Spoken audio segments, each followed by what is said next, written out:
Feeling overwhelmed planning your Vancouver trip? Don't worry, we've got the solution. Our 2-day itinerary covers 16 must-see locations, taking the stress out of your planning. From the best times to visit each spot to insider tips on avoiding crowds, we're sharing everything you need to know. Want to make the most of your 48 hours in Vancouver? You're in the right place. Let's get started. Day 1 of our Vancouver adventure kicks off at Canada Place. Picture this, you're standing where the city meets the sea. But wait, is that a giant ship sail on land? Canada Place's unique design isn't just for show. Its 5 white sails represent Vancouver's maritime history. This spot has been drawing crowds since 1986 when it hosted Expo 86. Now, it's home to a cruise ship terminal, convention center, and more. Over 1 million people visit Canada Place each year. It's easy to see why. The views are amazing, and there's always something going on. From cultural festivals to business events, this place is always buzzing. Starting here gives you a taste of what makes Vancouver special. It's where old meets new, and where the city connects with the world. But our journey's just beginning. A short walk from Canada Place brings us to Poole Plaza, home of the iconic Olympic Cauldron. This gleaming steel and glass structure, a remnant of the 2010 Winter Olympics, still lights up for special events, rekindling the city's Olympic spirit. Take a moment to soak in the panoramic views of the mountains and waterfront, especially as the sun sets. It's a photographer's paradise and a reminder of Vancouver's global significance. Now let's step back in time to where it all began. Imagine cobblestone streets and the sound of steam whistling through the air. Just a 10-minute walk from Canada Place, we're stepping into Gastown, where Vancouver's heart first started beating. How did this quaint area survive in such a modern city? It all began with John Gassy Jack Deighton in 1867. This riverboat captain settled here, giving the neighborhood its name. Today, Gastown is full of history at every turn. The star of the show is the steam clock. Built in 1977, it's the world's only working steam-powered clock. It whistles every 15 minutes, telling time in the most unique way. But Gastown isn't just about the past. It's full of art galleries, cool shops, and great food. It's where history meets modern trends. That's why both history lovers and trendy tourists love it here. Vancouver's past isn't just about the Wild West, though. Let's discover another side of the city's history. Did you know there's a hidden gem in Vancouver that transports you straight to ancient China? Just steps from the bustling streets, you'll find a slice of the Ming dynasty that's both out of place and perfectly at home. Welcome to the Dr. Sun Yat-Sen Classical Chinese Garden. It's the first authentic Chinese garden built outside of China. But how did it end up here in Vancouver? The garden honors Dr. Sun Yat-Sen, a key figure in modern Chinese history. It's designed to reflect Ming Dynasty gardens, blending nature and architecture. You'll see carefully placed rocks, water features, and plants that all mean something special. Look out for bamboo, which stands for strength, and lotus flowers, which mean purity. These plants, along with the garden's layout, create a peaceful space away from the city noise. Want to dive deeper into Chinese culture? The garden often hosts tea ceremonies and cultural events. It's a little piece of tranquility in the heart of Vancouver. But our journey through Asia and Canada isn't over yet. From tranquil gardens to vibrant streets, we're diving deeper into Vancouver's Asian heritage. Did you know there's a building here so narrow you could almost touch both walls at once? Welcome to Chinatown, where history and modern life blend in surprising ways. The smell of dim sum fills the air. Cantonese chatter mixes with English. You might wonder if you're still in Canada. This is North America's second largest Chinatown, with roots back to the 1800s. Chinese workers came here for railroads and mines. Now, it's a key part of Vancouver's story. Look for the Millennium Gate. It's a grand entrance to the area, with classic Chinese design. Don't miss the Sam Kee Building, the world's narrowest at just 6 feet wide. It's a quirky piece of local history. Chinatown shows how different cultures shape Vancouver. It's a place where old and new, east and west, come together. Next, we'll trade city buzz for some green space. Trading concrete for cedar, we're about to explore a green oasis that's older than the city itself. Have you ever wondered how a 1,000-acre forest survives in the middle of a busy city? Stanley Park is huge. It covers about half of downtown Vancouver. This park has been here for thousands of years. First Nations people used it long before the city grew up around it. The park has many things to see. There's the seawall, the world's longest waterfront path. It runs for about 5.5 miles around the park. You can also find totem poles and nice beaches here. Stanley Park isn't just pretty, it's important too. It's a National Historic Site because of how it looks and what it means to people. The park is home to lots of plants and animals. You might see birds, squirrels, or even sea life. People often call Stanley Park the green jewel of Vancouver. It's easy to see why. It's a slice of nature right in the city. After all this greenery, let's head back to city life. Did you know there's a street where you can sample flavors from across the globe in just a few blocks? As you leave Stanley Park, you're back in the city buzz. But this isn't your usual downtown. Welcome to Denman Street and the West End. This area feels different. It's lively, but not too busy. People are out, enjoying life. Denman Street is full of great food spots. You can try Lebanese dishes at Nuba or seafood at the Boathouse. There are lots of small shops too. The West End has changed a lot over time. It used to be an industrial area. Now it's where people live and play. This neighborhood shows you real Vancouver life. It's where locals hang out. You can feel the community spirit here. There are often events and festivals going on. It's a great place to see how Vancouver locals really live.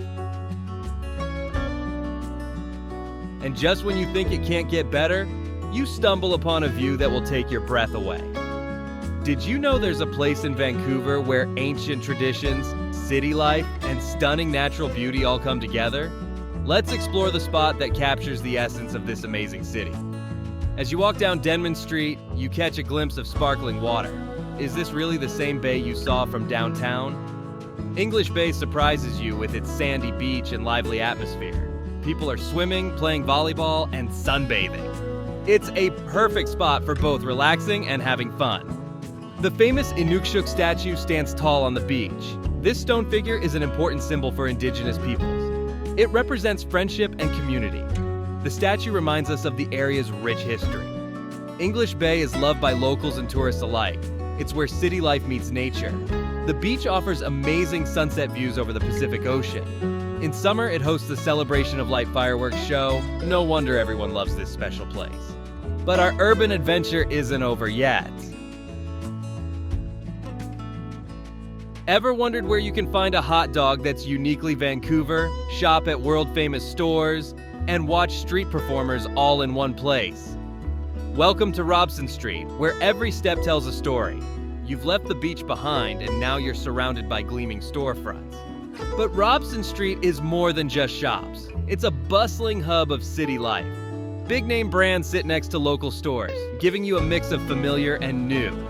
One must-try spot is Japadog, a local favorite that puts a twist on hot dogs.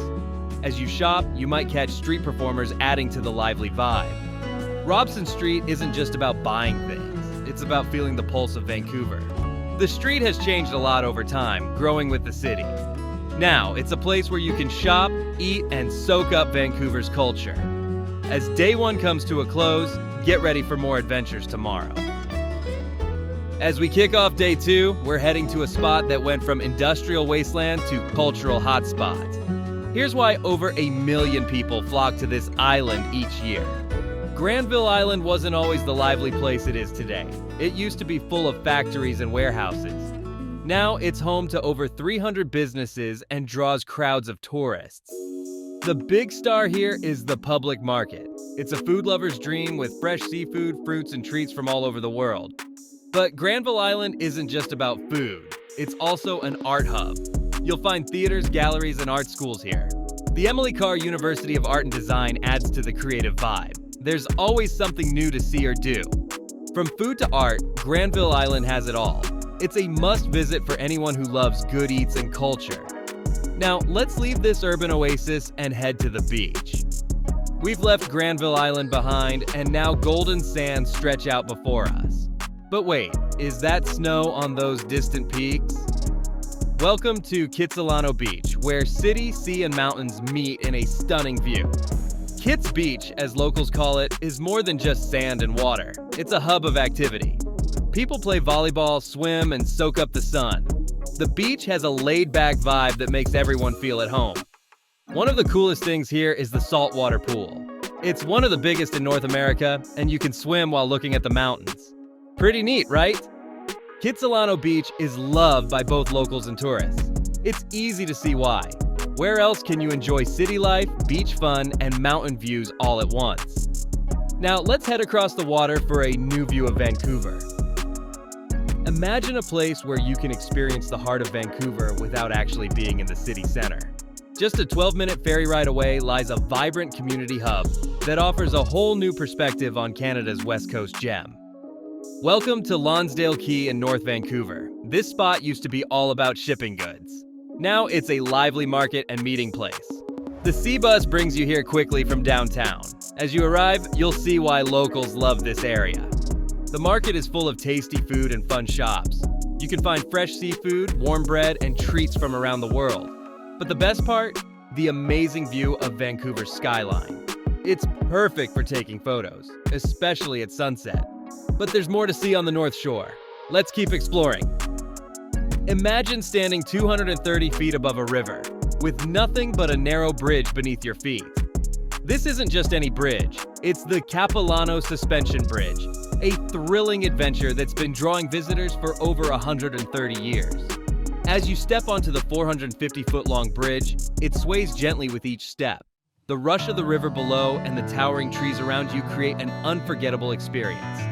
But the bridge is just the start. The park offers more exciting ways to explore nature. The Treetops Adventure lets you walk high among the trees on a series of smaller bridges. For an extra thrill, try the Cliff Walk, a narrow path along the canyon wall. These attractions blend nature and adventure in a unique way. If you thought this was high, just wait until you see our next stop. What if I told you there's a place in Vancouver where you can touch the clouds and come face to face with grizzly bears? Welcome to Grouse Mountain, where nature and adventure reach new heights. A quick gondola ride takes you to the top. Once there, you'll see why it's called the Peak of Vancouver. The views are amazing. You can see the whole city, the ocean, and even mountains far away. But Grouse Mountain isn't just for winter fun. In summer, people come to hike the Grouse Grind. It's a tough climb that some call Mother Nature's Stairmaster. There's also a wildlife refuge where you can see 2 grizzly bears up close. From ziplining to lumberjack shows, there's always something to do here. As we head back down, get ready for our last few stops in the city. Back in downtown Vancouver, you'll spot a building that looks like it was plucked from ancient Rome. But this modern Colosseum isn't for gladiators. It's for book lovers and city explorers alike. Why are tourists flocking to a library? The answer might surprise you. The Vancouver Public Library's Central Library is more than just books. Its unique design with curved glass and concrete makes it stand out. Built in 1995, it's now a key part of the city's skyline. But the real treat is up top. The library's rooftop garden offers great views of downtown. It's a quiet spot in the busy city, perfect for photos or just relaxing. The library isn't just for reading. It hosts many events throughout the year. From author talks to art shows, there's always something going on. That's why both locals and tourists love it here. Next, we're off to Vancouver's trendiest area. From dusty warehouses to buzzing nightlife, Yaletown's story is one of extreme makeover. What sparked this amazing change? It all started with a big event in 1986 that put Vancouver on the world map. Yaletown used to be full of old warehouses and train tracks. But the 1986 World's Fair changed everything. The city saw a chance to make Yaletown new and exciting. They fixed up the area, adding homes, shops, and fun places to visit. Now, Yaletown is the coolest part of Vancouver. It's full of trendy restaurants like Blue Water Cafe, known for its great seafood. You can also grab a local beer at Yaletown Brewing Company. At night, the area comes alive with bars like the Distillery Bar and the Bottleneck. Yaletown shows how Vancouver can change and grow. It's the perfect place to end our trip. As the sun sets on Yaletown, our 48-hour Vancouver journey comes to an end. In just 48 hours, we've explored Vancouver's diverse landscapes, rich history, and vibrant culture. From the serene trails of Stanley Park to the bustling streets of Robson, this city truly has it all. Ready to start your Vancouver adventure? Like and subscribe for more travel guides and share your favorite spots in the comments. Thanks for joining us. See you in the next video.